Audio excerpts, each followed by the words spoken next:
To see is designed to stimulate a thoughtful exploration of what we know and the origins of what we believe we know about the most perplexing questions facing mankind. The opinions expressed in this program are those of the people in the program, and they are not the opinions or views of the distributor.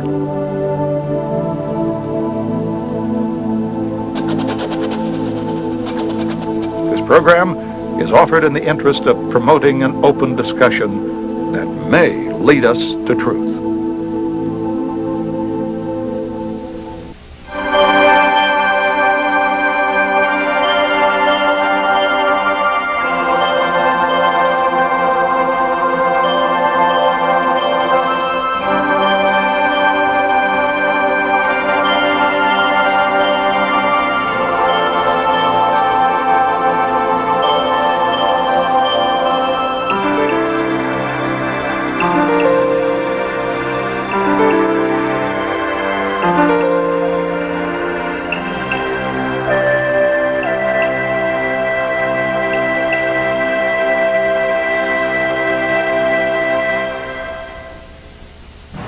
I think at one time or another we've all questioned as to whether all that we see and are experiencing in our world has some sort of a rational plan behind it, because we understand now that both the Republican and the Democratic Party in our country are basically run by the same people.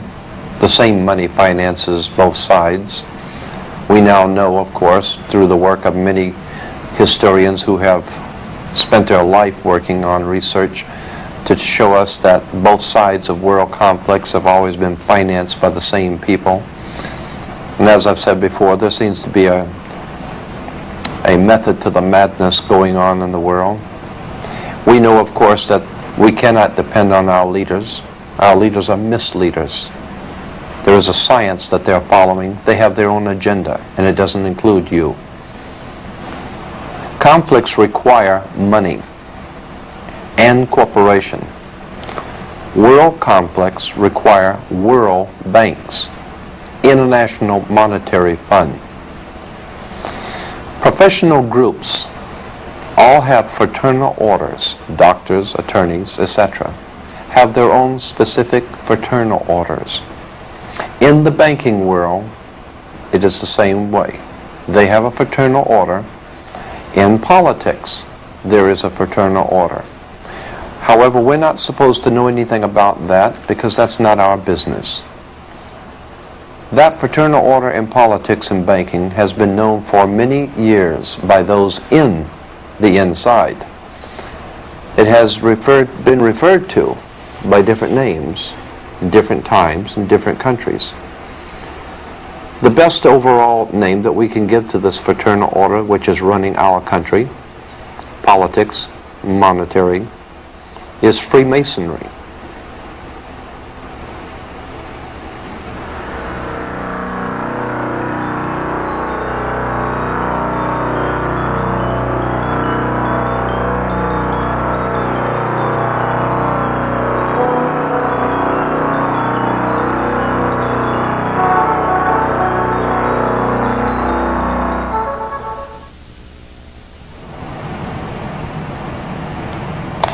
Our country, like so many before us and like so many after us, was in fact founded by Freemasons.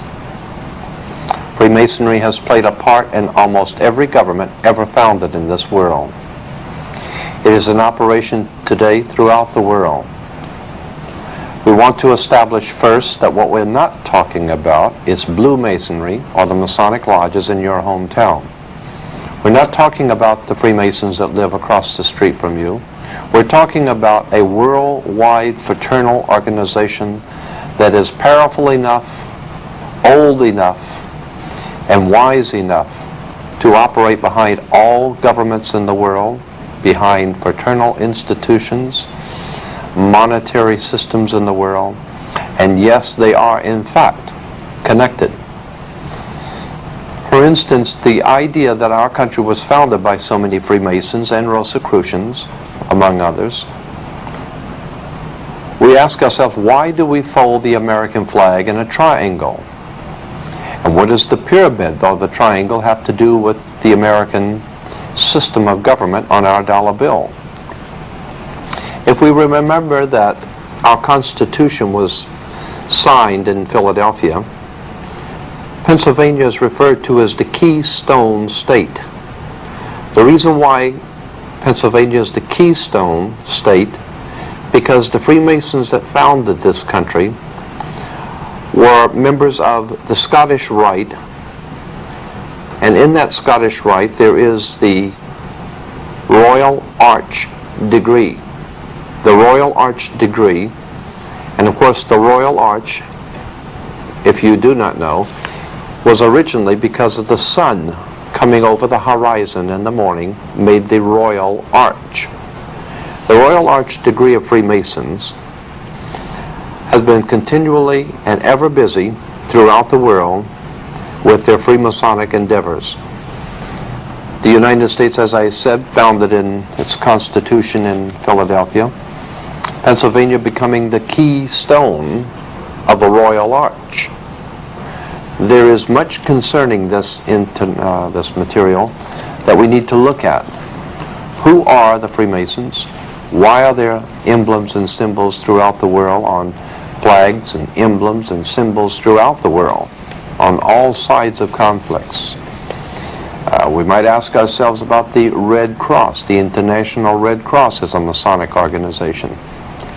They always, in every conflict, are able to go behind enemy lines. Why is the Red Cross, the International Red Cross, able to go behind enemy lines in wartime and conflict? There's a reason. The International Red Cross out of London, connected with the American Red Cross, comes from the Red Cross of St. George, the cross on the British flag, the Red Cross. That also is a Masonic institution.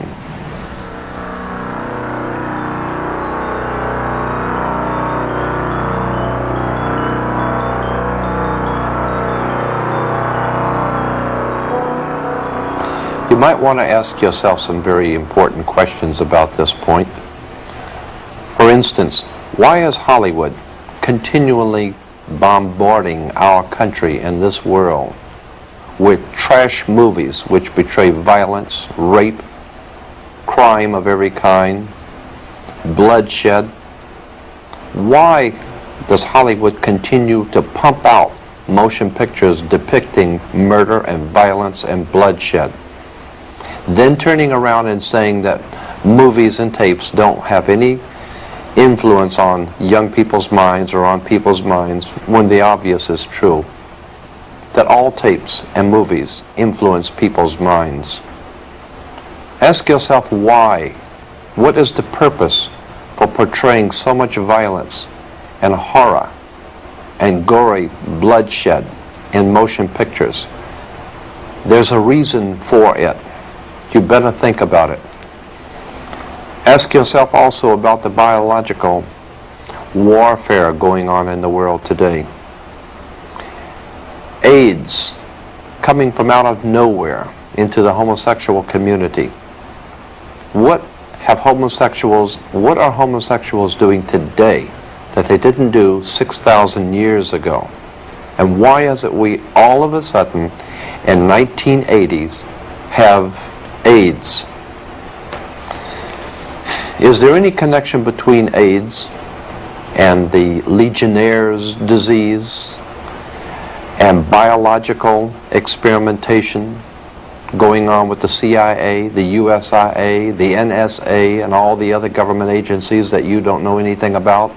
Is it possible that there could be some sort of a biological experiments going on, some of them going awry, some of them purposely allowed to go awry to see how far they will go?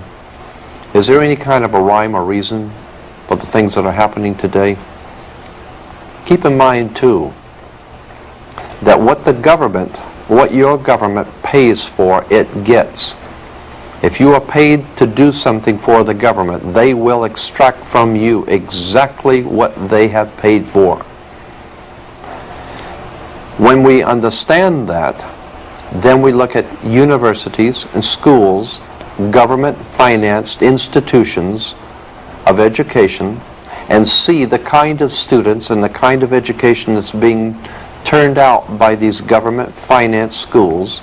Logic will tell you that if what is being turned out in those schools was not in accord with what the state and the federal government wanted, then it would change it. The bottom line is that the government is getting what they have ordered. They're getting what they have paid for. They do not want your children to be educated. They do not want you to think too much. That is why our country and our world has become so proliferated with entertainments, mass media, game shows, television shows, amusement parks, drugs, alcohol, and every kind of entertainment to keep the human mind entertained, so that you don't get in the way of important people by doing too much thinking. You had better wake up and understand that there are people who are guiding your life and you don't even know it. And all American citizens, I think, have suspected something like this is going on. But we're all too busy trying to stay alive and live our lives. And after all, what can one person do about it? One person can do nothing. But a nation educated can do much. Why does Hollywood make motion pictures like Death Wish and Dirty Harry, always showing how regular citizens are misused and abused and tricked and deceived by their government, and then one lone guy has to stand up for what's right because the whole system is corrupt? Why do you think they make movies like that?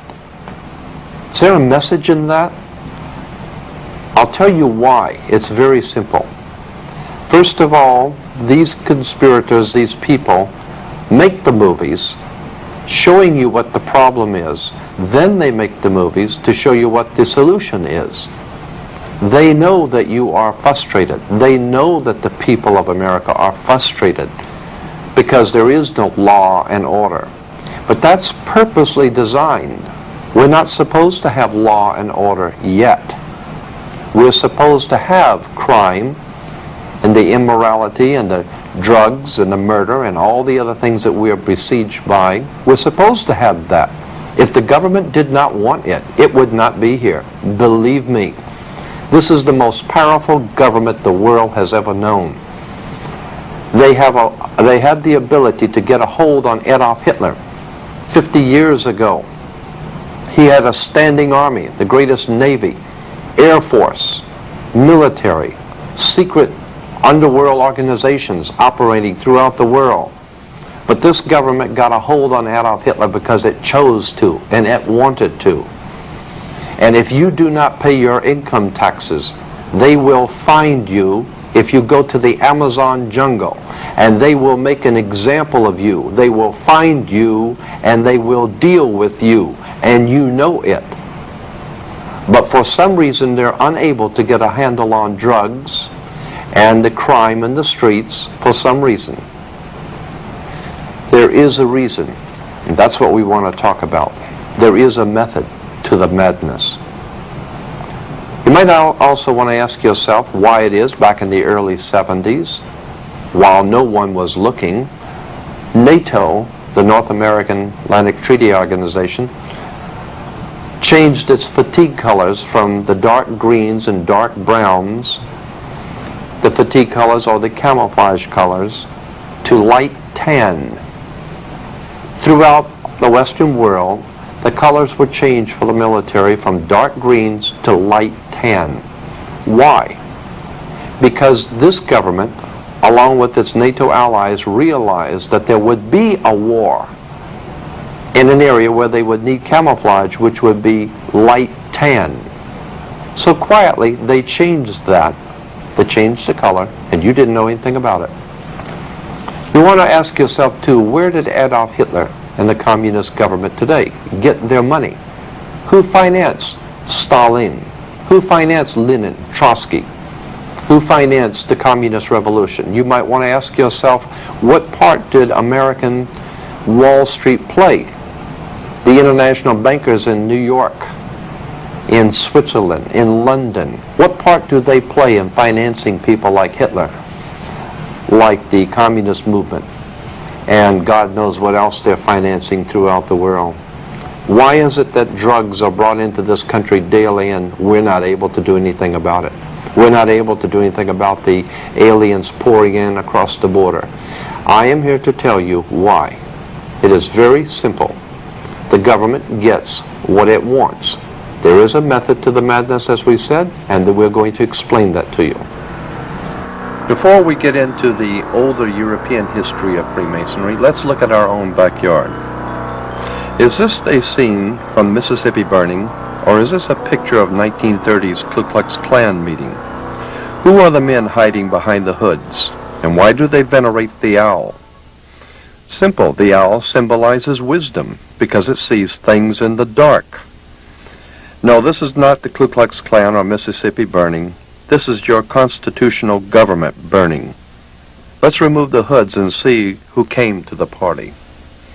The last 2 weeks of July of every year, a secret meeting is held in our country in Northern California by the world's most powerful people, bankers, politicians, industrialists, entertainment luminaries, all overworld figures. This group, directly connected with the European ruling elites, is commonly known as the Bohemian Society. Our now famous Council of Foreign Relations, the government behind the American government, is represented here, along with members of the Bilderberger Group of Europe. A meeting held once a year to decide a worldwide scale, your future, a shining example of true democracy carried on in the dark. Obviously here, your vote doesn't count. Appropriately, the owl is chosen as a symbol for this ilk, for it too is at home in the dark. The name Bohemian carries a dictionary definition as, quote, a community of persons who adopt manners, mores, conspicuously different from those expected or approved of by the majority of society and who disregard conventional standards of behavior. No wonder they want no input from you. More specifically American and even darker and equally as insidious is an organization that our own President George Bush belongs to, namely Skull and Bones, rightly understood to be America's secret establishment. The Bohemian Society, Skull and Bones, CIA, DEA, Mafia, and the IRS are just some of the groups that make up the true power behind the throne of America. Like all other kingships, America's power elite hinges on family blood, just as the power structure of the Mafia. To show that the word bloodline is not just a figure of speech, let's take a look at the actual facts. Carefully outlined here are the actual lineages of American presidents and their bloodline connected to European aristocracies of power.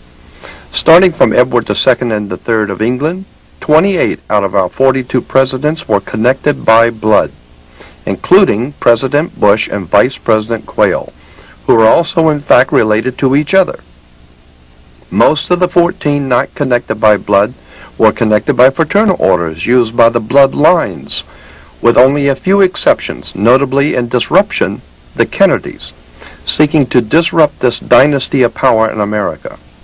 Owing to their vast financial backing and personal intellectual charisma and much behind-the-scenes political maneuvering by his father, Joe Kennedy, John Fitzgerald Kennedy was inserted into the presidency.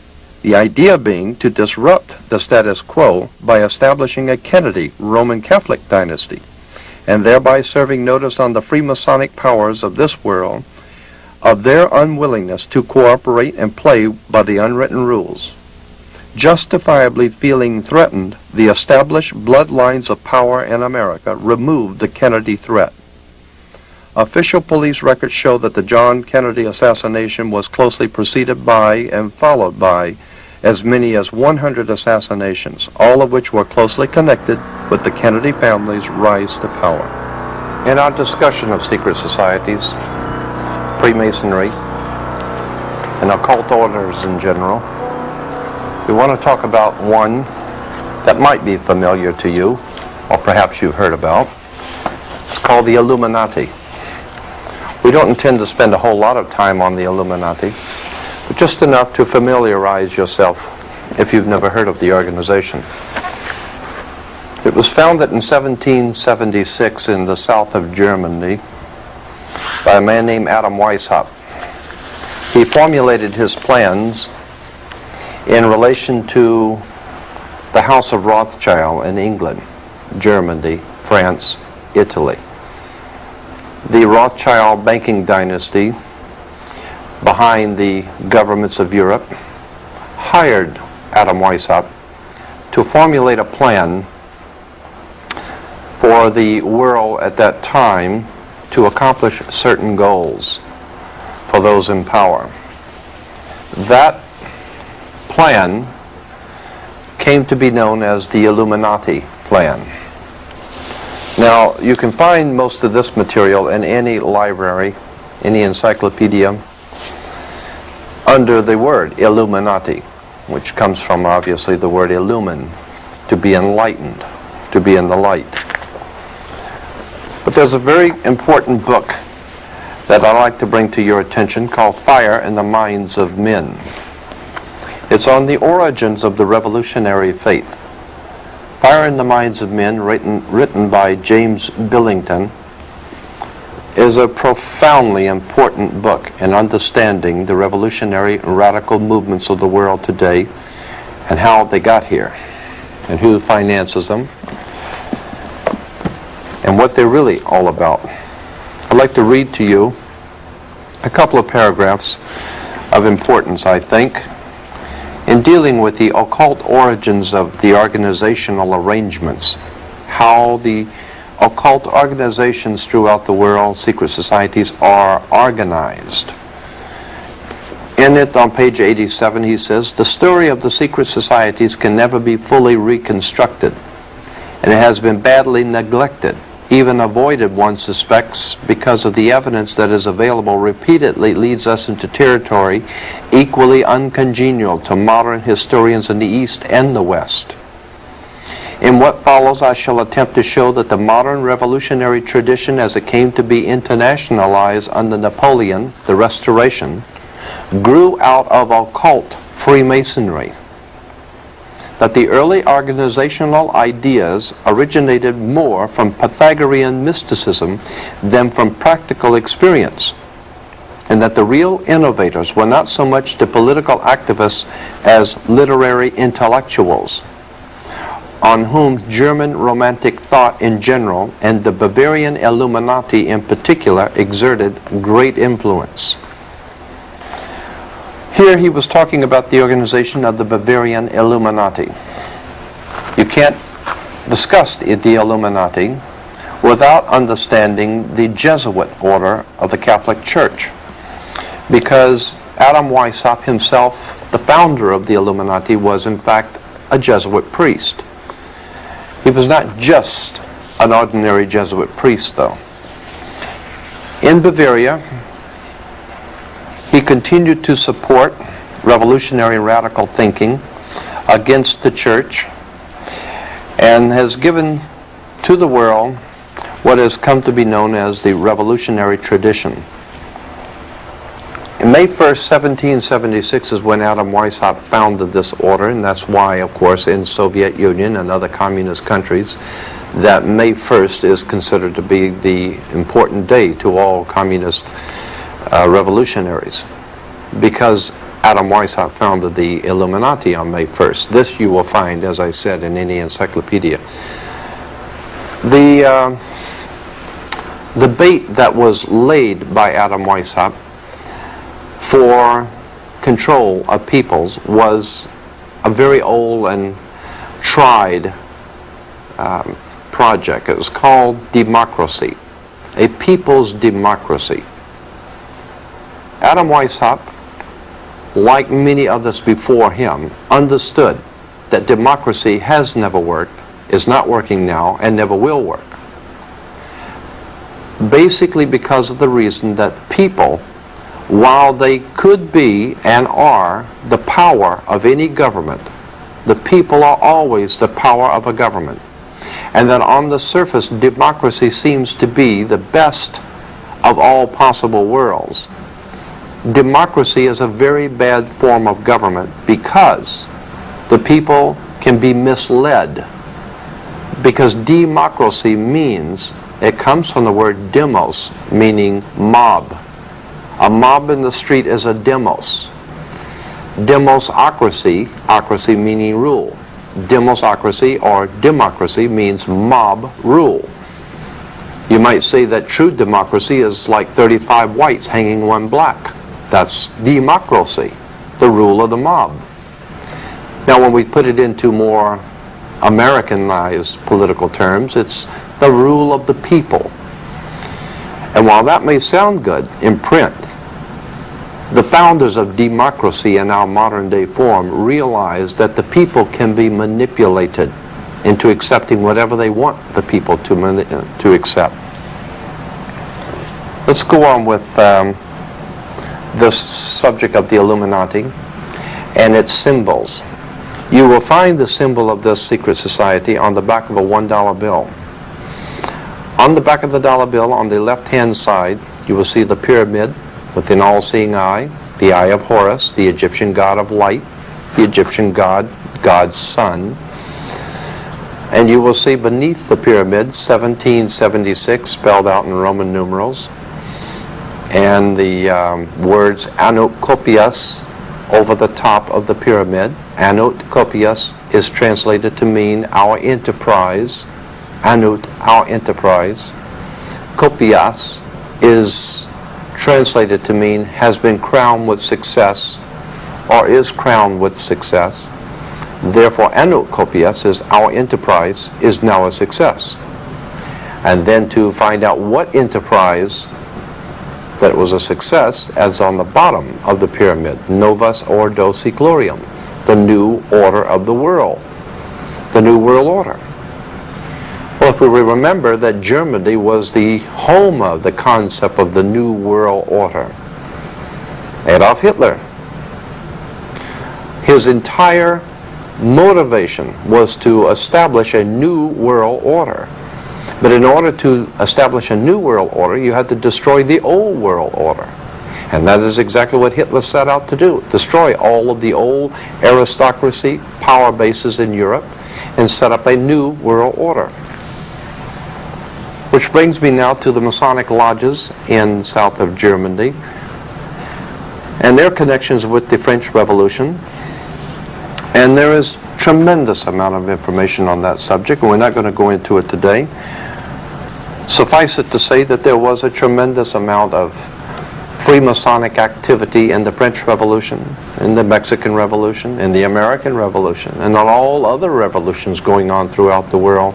There are many, many connections between Freemasons in government, Freemasons in banking, Freemasons in fraternal orders, operating and working together. But we don't know that. And while our people are going into, at this time, into the Middle East, we're not aware of the fact that what is going on in the Middle East is a war between secret societies, factions, occult movements that we don't know anything about. Has nothing whatsoever to do with oil, has nothing whatsoever to do with a conflict that America should be concerned with. It has to do with some very old and ancient Freemasonic folklore. I'd like to show to you also from this book, I'd like to read to you from Fire in the Minds of Men in the introduction something very interesting and very important as we get into the symbols of the Illuminati and symbols of the Freemasonic orders of the world. On page 6 in the introduction it says, European aristocracy transferred its lighted candles from Christian altars to Masonic lodges. The flame of occult alchemists, which had promised to turn dross into gold, reappeared at the center of new circles, seeking to recreate a golden age. Bavarian Illuminati conspiring against Jesuits, French Philadelphians against Napoleons, Italian charcoal burners against Habsburgs. Always two sides. A reoccurrent model for revolutionaries and early mystics And young Karl Marx in the Russians of Lenin's time was Prometheus, the god who stole fire from the gods for the use of mankind. The Promethean faith of revolutionaries resembles in many respects the general modern belief that science would lead men out of darkness into light. And here's the point. But there was also a more pointed millennial assumption that on the new day that was dawning, the sun would never set. Early during the French Revolution was born, quote, the solar myth of revolution, end quote, suggesting that the sun was rising on a new era in which darkness would vanish forever. This image became implanted at a level of consciousness which simultaneously interpreted something real and produced a new reality. The new reality that they sought was radically secular and stringently simple. The idea was not the balanced complexity of a new American federation, but the occult simplicity of its great seal, an all-seeing eye atop the pyramid over the words Novus Ordo Seclorum. The seal that we have on an American dollar bill is an occult seal of an occult society pursuing an occult agenda. We are not aware of that. And that's what we at International Research hope to do for you, is to make you aware of certain things which are going on in our government, in our world today, that you have not up till now been made aware of.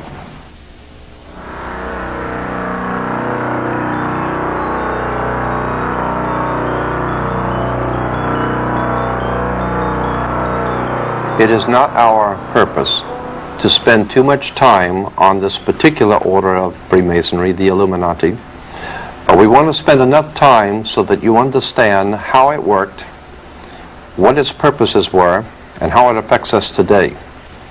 Because it's still with us today. It has taken on different forms in different countries, but it is still basically with the world today. Now, perhaps some of you are aware of this material that we're discussing right now, and maybe you're not.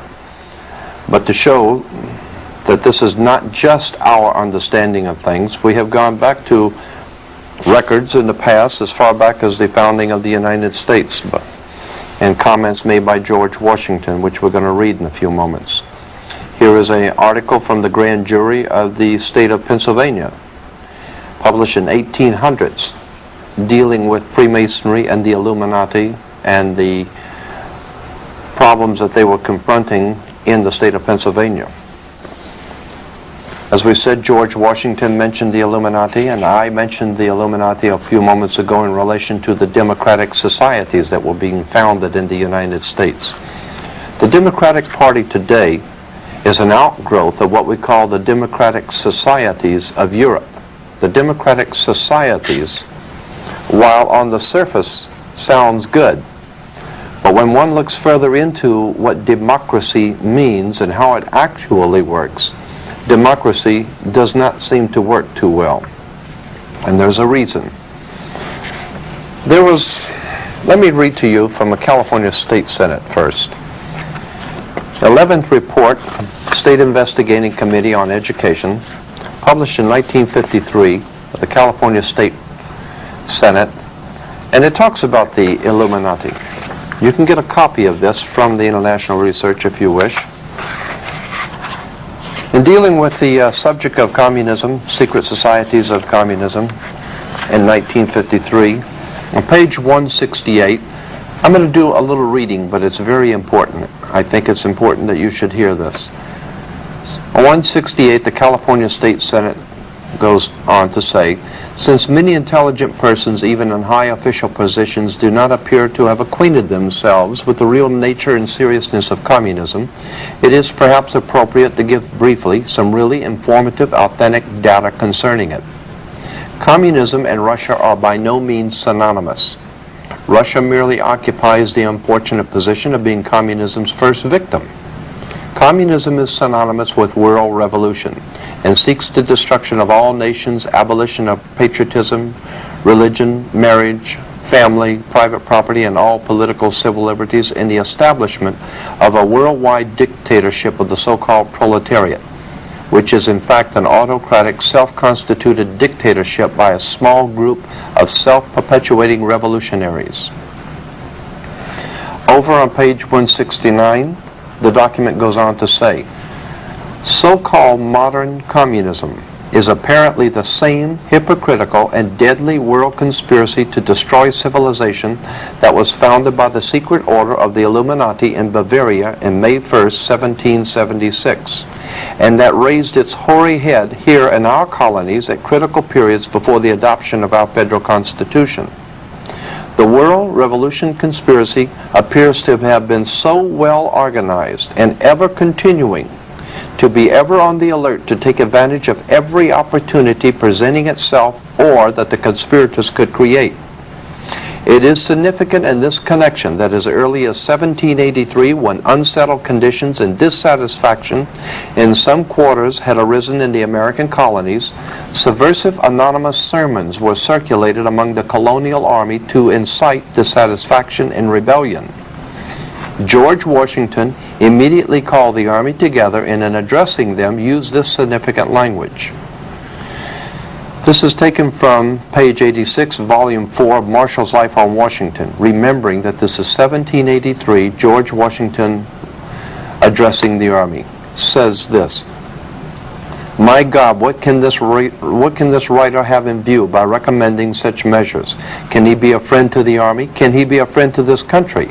Rather, is he not an insidious foe, some emissary perhaps from New York?" Then the next paragraph, the California State Senate continues, "It is plain that George Washington believed that the then center of this secret conspiracy, so far as this country was concerned, to be located in the city of New York." We know that there has been some sort of a manipulation of our government, our money, our institutions, and our lives by our government. But what we don't realize is that there is an agenda. There is a method to the madness. We want to look into this secret movements of the world and how they affect us in our private lives.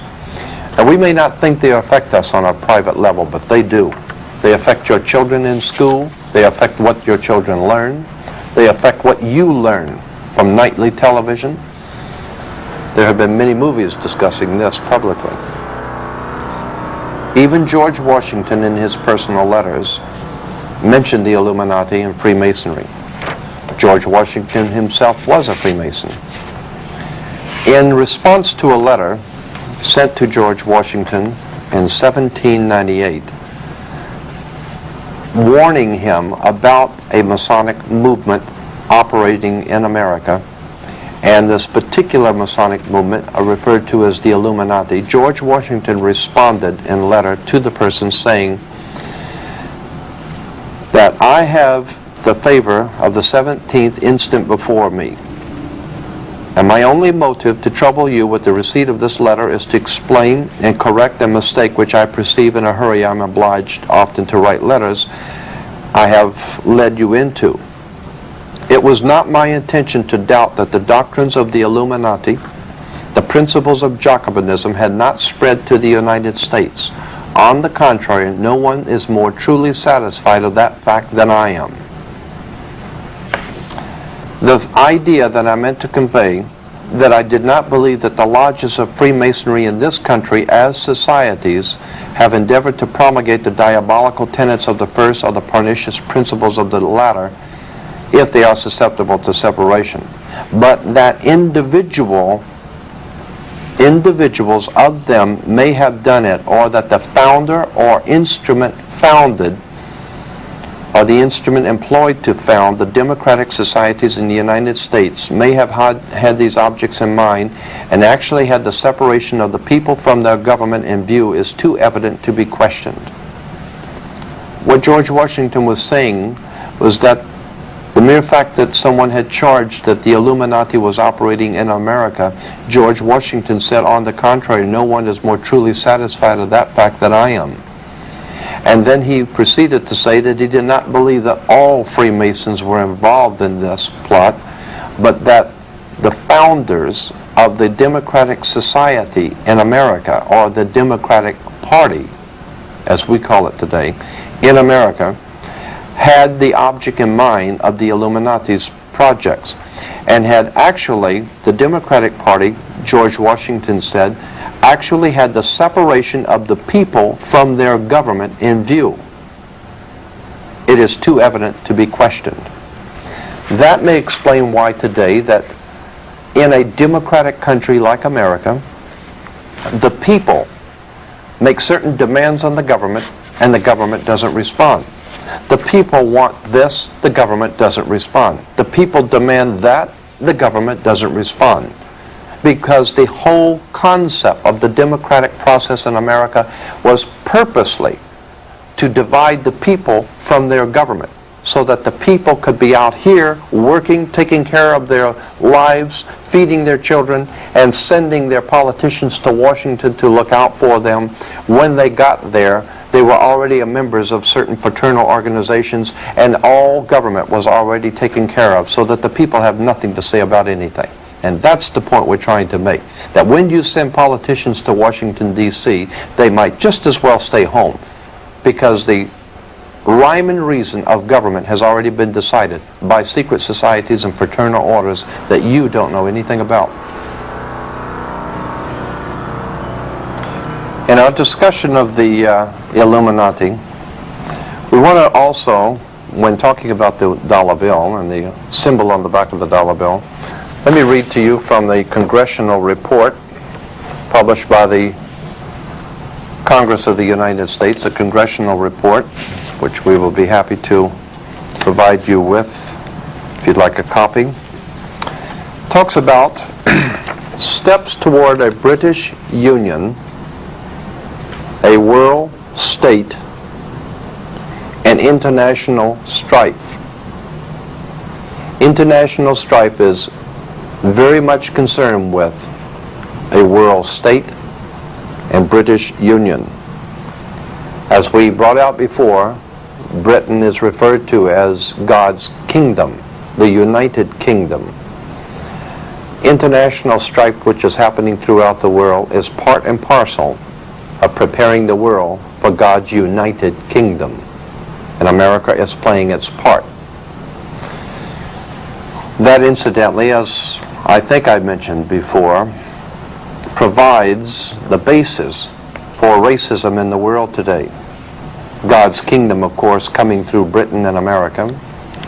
America being ruled from the White House. England being God's chosen to sit on Jehovah's throne for Jesus, provides the world with a convenient racist philosophy. And then we wonder in this country why the rest of the world doesn't seem to care for America a lot. There's a lot that we should know concerning the symbols on the dollar bill. Let me go to this congressional report published back in 1940.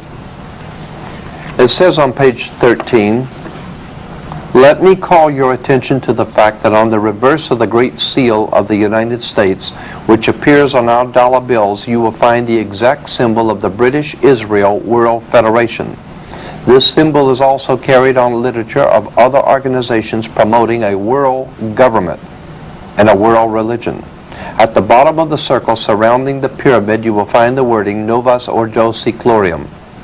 It was this new order that was advocated by Clinton Roosevelt several hundred years ago, and recently in Philip Drew, and now followed by the executive."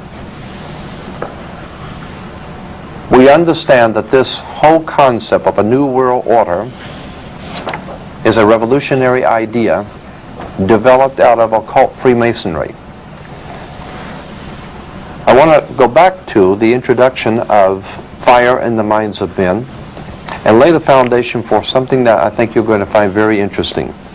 Again, we want to requote from page 6 in the introduction. It says, "A reoccurrent mythic model for revolutionaries, early romantics, and young Karl Marx, and the Russians of Lenin's time was Prometheus, who stole fire from the gods for the use of mankind.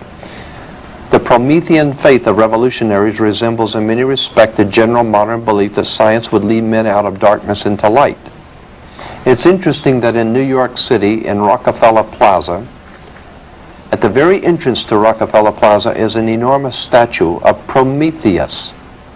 How appropriate. And when one understands how the Soviet Communist Party is financed, organized, and directed out of New York, then it will not be any great mystery as to why in front of Rockefeller Plaza we have the god Prometheus. James Billington, in his book Fire in the Minds of Men, explains that that is a symbol for the world revolutionaries. But it goes on to say in the introduction, but there was also a more pointed and millennial assumption that there was a millennium coming, a new world order, a millennium, a 1,000-year reign, so to speak. A more pointed millennial assumption that on the new day that was dawning, the sun would never set. Early in the French upheaval was born the solar myth of revolution, suggesting that the sun was rising on a new era. This whole idea of the sun rising on a new era, the new dawn, the millennial assumption, we can see this openly being used today by our president in such newspaper clippings as the New World Order and how the world is now being formed into a new world order. We want to talk about that and what that means for you. As a matter of fact, here in the Daily News in our hometown, Bush urges unity and crises. Beneath it, it says, he sees the Gulf as a test of the New World Order. That New World Order is on the bottom of the dollar bill. It's on the bottom of the pyramid that's on the dollar bill. It's an interesting concept, and it's one that you should know about. Because what is going on in the Middle East right now is part and parcel of a Masonic movement. Freemasonry has made arrangements to organize, direct, finance, and control different segments of society in our country and throughout the world. They have realized that in this country, black movements are moving into mainstream America. Therefore, the need arises for black leaders to be able to fall in line, to go along, to get along. And some of the black Freemasons that have been accepted into the order is, for instance, is Jesse Jackson, Andy Young, mayor of Atlanta, Kenneth Gibson, 3-time mayor of the city of Newark, New Jersey, the late Harold Washington, mayor of Chicago, State Senator Julian Bond, Supreme Court Justice Thurgood Marshall, Marion Barry, mayor of District of Columbia. We see that Freemasonry uses all races to accomplish its objectives.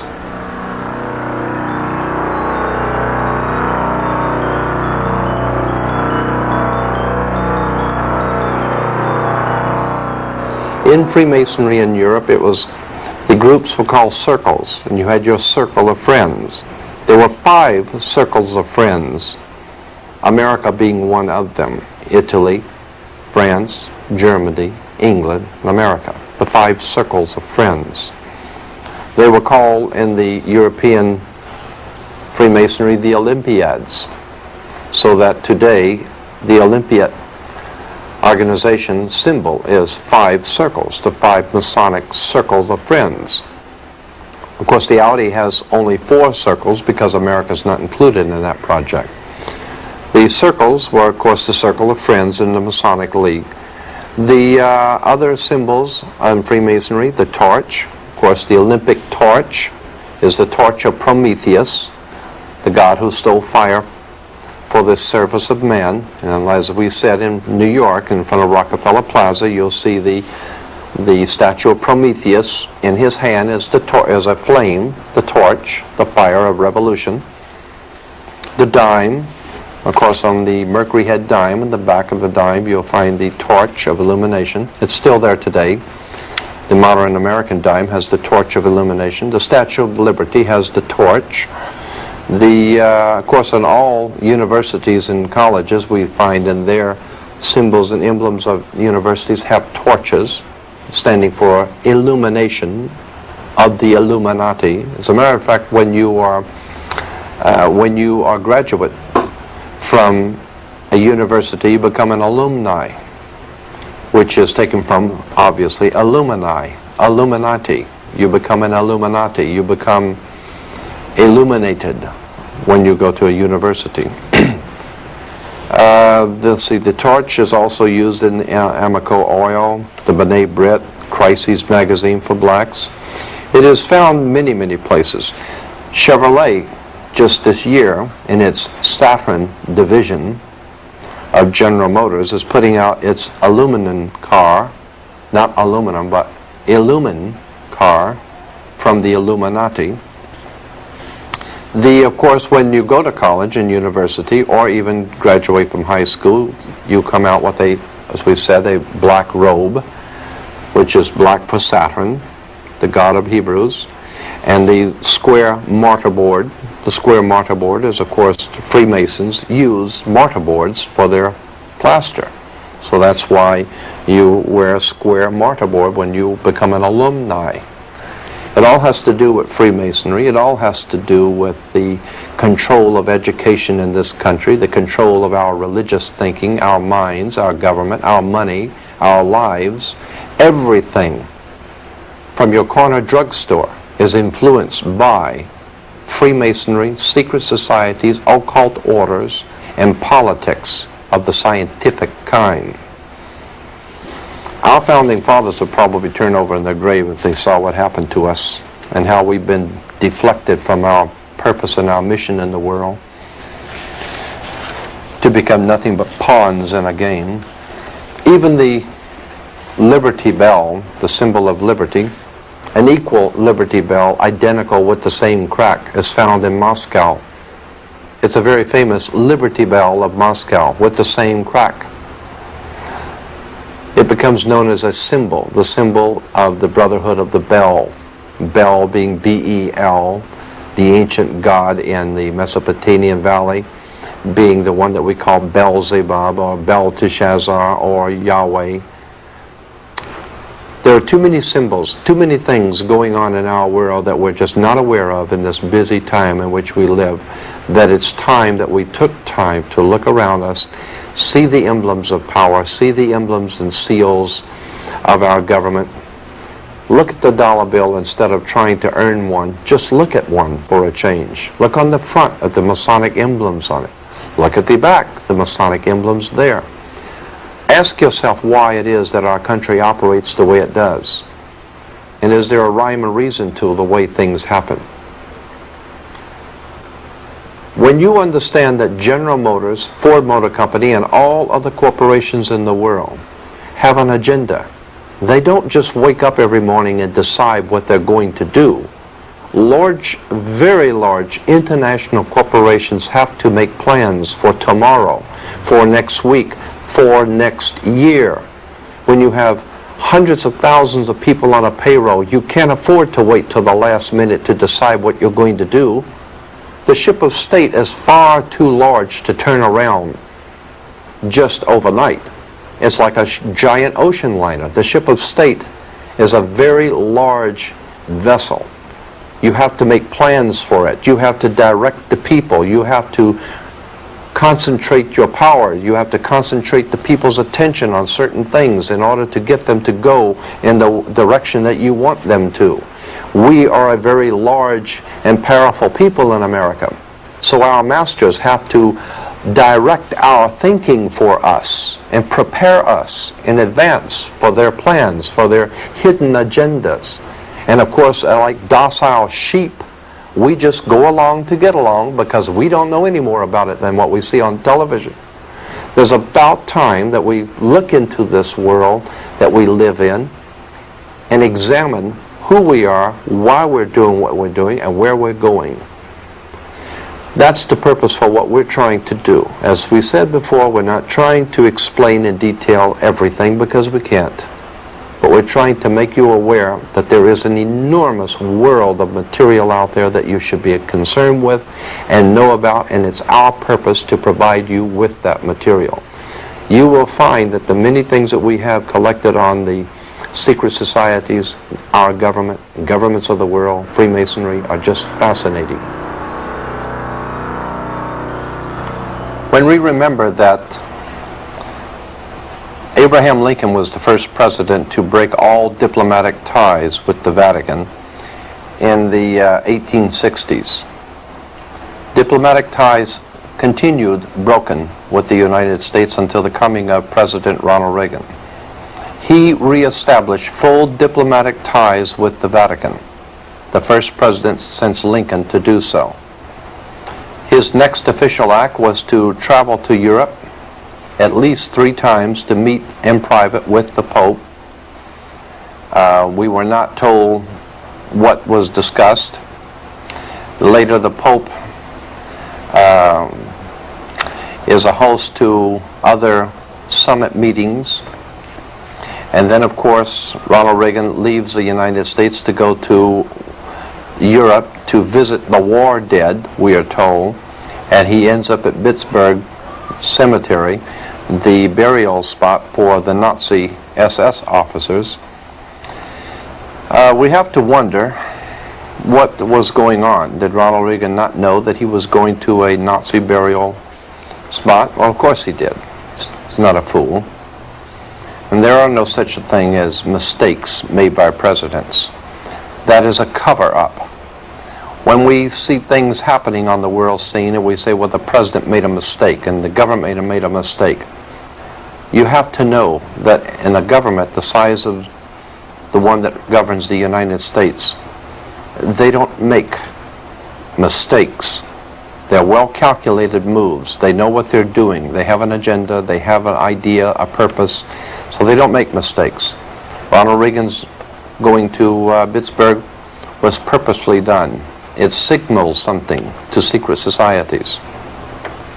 The Gulf crisis today, there are many innuendos and things that are being said which lead one to understand that there's more going on in the Middle East than what we're told about. And as we said before, it has little to nothing to do with oil, little to nothing to do with a threat against this country, because this country has no threat.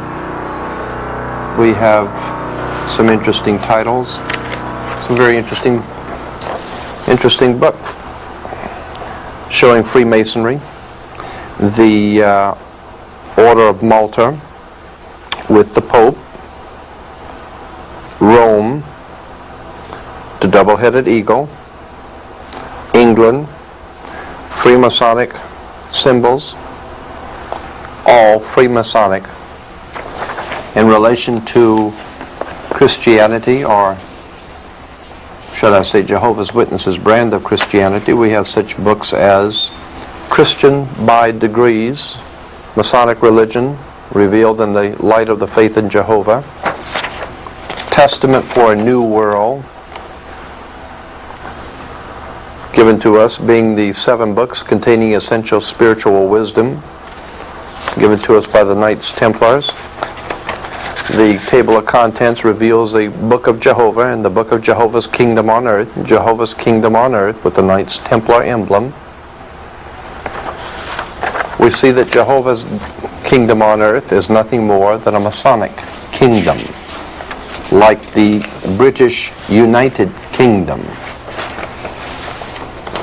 Jehovah's Witnesses, along with the Mormon Friends, Seventh-day Adventists, and as we said, all the other York Rite Masonic cults in America are spreading. They are the shock troops, so to speak, for Freemasonry to take the message of the kingdom to the rest of us in this nation to accept their Masonic kingdom. And they, unbeknownst to themselves, are the forerunners for a new world order that they have no idea in this world is coming. They have been duped, and they are too proud and arrogant to understand that. Here we have a book called The Teachings of Freemasonry. And we'll find that on the book of Teachings of Freemasonry, you have the Jewish Star of David, because in fact, Freemasonry is Jewish. Freemasonry has always known that its greatest enemy in Western civilization is Rome. And that's why there has always been this animosity between the Catholic Church and Judaism. There has always been this animosity between the Catholic Church and Judaism. The Jews were persecuted in the Old Country, in Europe, and there still remains that animosity between Judaism and the Catholic movement today. But not because of religion, but because of the secret societies that operate behind both of those organizations.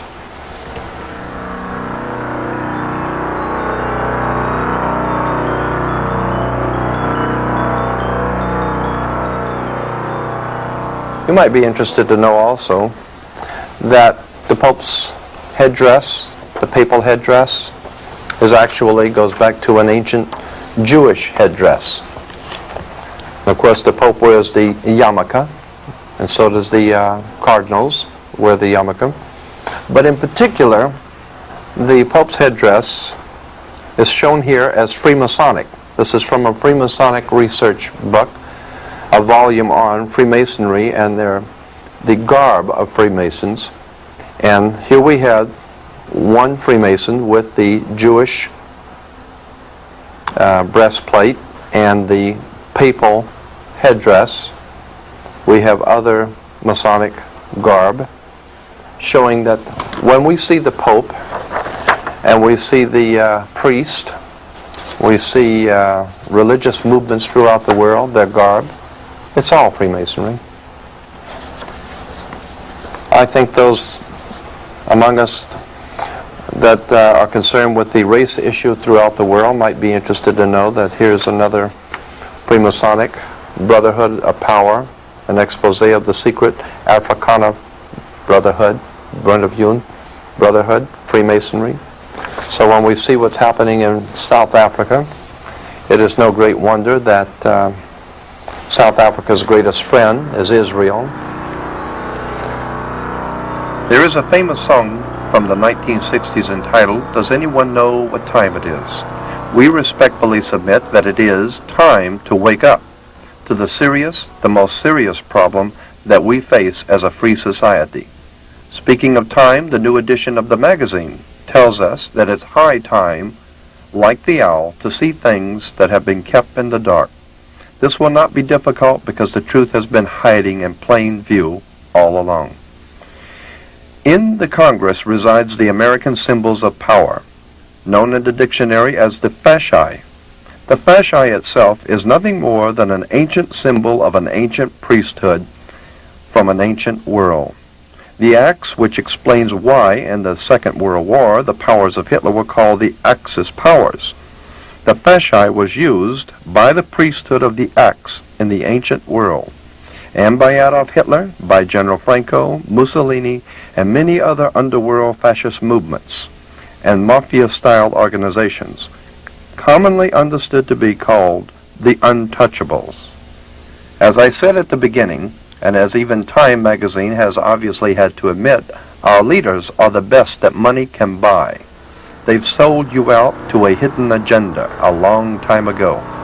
Now you have just seen the faint outline.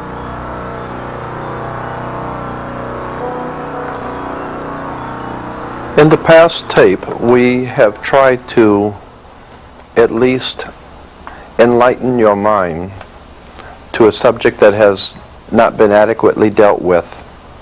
That is the secret societies and subversive movements that are restructuring our world and using all sorts of guises and excuses. Everything from Jehovah's Witnesses to the Mormons with their Zion National Park and the New World Order and the racist philosophies that permeate the Western world. And it has become an idea whose time has come to explain and talk about these subjects. As we have mentioned before, we have adequate documentation for the things which we have said.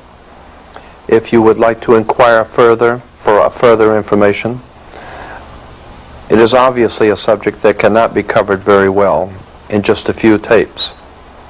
But we hope that we have been able to at least present some concepts and ideas that may be fresh and new and important to look at. And we want to thank you for your time. And we want to leave you with this thought that this country was based on the fact that individuals had a right to know. We had a right to understand and to expect from our leaders the truth. We haven't received the truth from our leaders, and we're not going to. They have their own agenda. They have their own ideas about what they're going to do, and it doesn't involve you. All that you are expected to do is work and pay your taxes, and be a capital product for their system, and not ask any questions. I think it's high time that this country begin to ask questions of its leaders, its misleaders. And as we said before, that we have the best religious and political leaders that money can buy. I think it's time that we begin to look at these subjects very deeply. And if you want help on any particular facet that we've talked about, or if you want more information generally on these subjects, we will be happy to provide you with all of that information. Again, I have to say that what I have told you is what I've only told you. I haven't told you the rest of the story. It is an enormous story. We hope that we've been able to at least enlighten you somewhat, and we thank you for your time.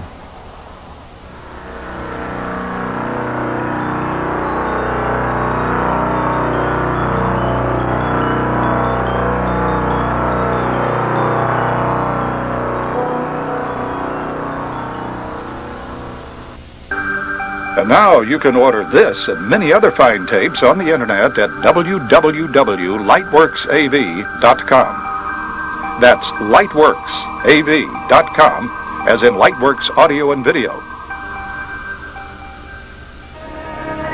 For a catalog of other fine tapes, please send $2 to Lightworks Audio.